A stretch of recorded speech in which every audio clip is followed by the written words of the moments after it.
Hey YouTube, that had 5 here, and I am continuing with the 90 days, 90 reasons. I think I want to coincide the last reason to be on election day, so I better get a move on. I'm up to number 27 right now. This is written by Jonathan Franzen. He's a novelist, essayist, journalist, and translator. His most recent books, Farther Away, were published in May. Reason number 27 to vote for Obama is Romney wants to nullify the Environmental Protection Agency's power to regulate greenhouse gases under the Clean Air Act.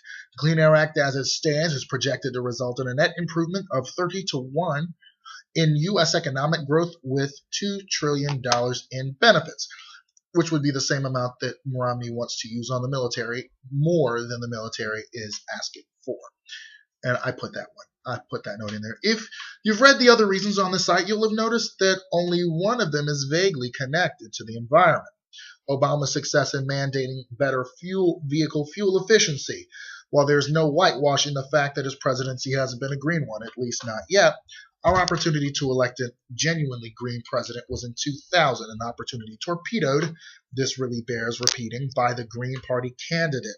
Voters who care strongly about the environment have already let the perfect be the enemy of the good, with calamitous results. If you're one of those voters, please ask yourself, can we afford to do it again?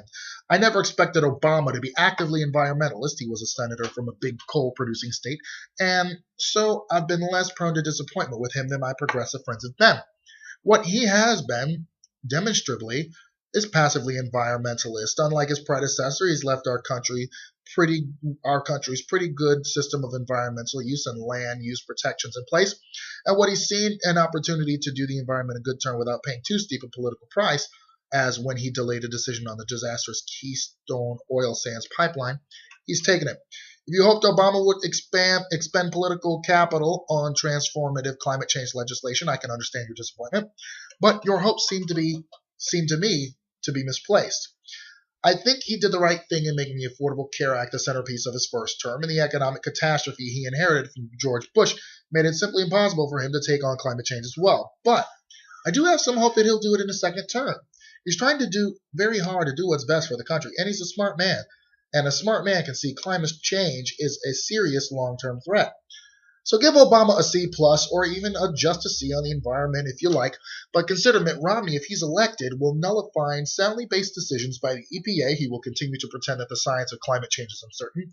He will open up all federal lands except presumably national parks to the ravages of drilling and mining. He will roll back sensible regulation on pollution and habitat destruction, and he has shown with his choice of Paul Ryan as a running mate, he is serious about slashing funding for every federal government program except the military. And you better believe the EPA and Fish and Wildlife will be the first to be gutted. Mitt Romney will get an F. Double underlined in red ink. Jonathan Franzen, New York, New York. 90 days, 90 reasons, number 27.